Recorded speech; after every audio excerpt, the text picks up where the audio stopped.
पानी खान पाएको छ मान्छेको बिजोग उता बक्छ नि उता बक्छ र त फतेपुरको ल्याएर यता जोड्देको त गाईघाटदेखि जाने हो त तार चाहिँ गाईघाटको होइन सबैलाई गाईघाटको लाइन आजबाट जोड्नु पर्छ आज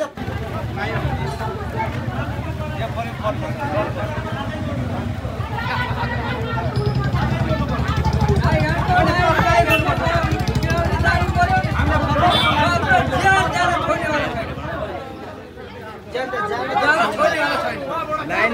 तिमी जान थाल्यो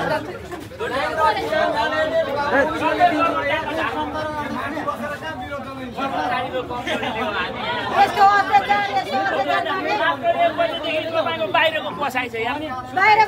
न पानी खान मेन मान्छे चाहिँ बोलाउन न मेन मान्छे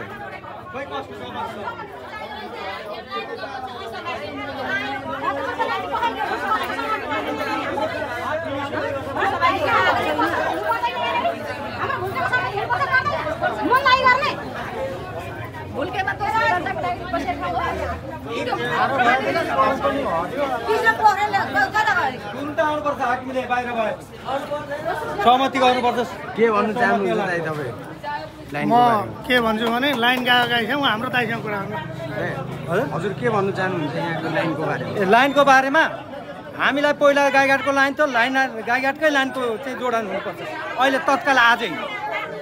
पहिला हामीलाई गाईघाटको थियो अहिले फतेपुरको लाइन जोडियो हामीलाई भोटेज छैन 3 दिन भयो खाने पानी पनि खान पाएका छैनौँ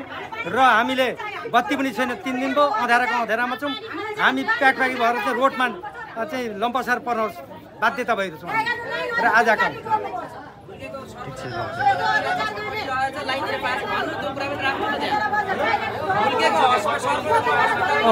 भुल्के सर्पदङसँग बिरामीहरू आएर छन् त्यहाँ भोल्टेजहरू केही छैन केही बत्ती छैन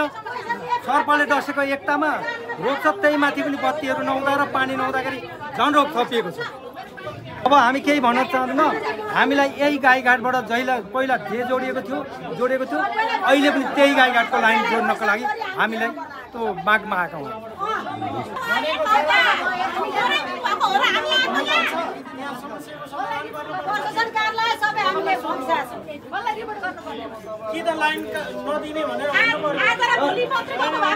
ड्युटी गर्न आउनुहोस् पानी र बत्ती छ कि छैन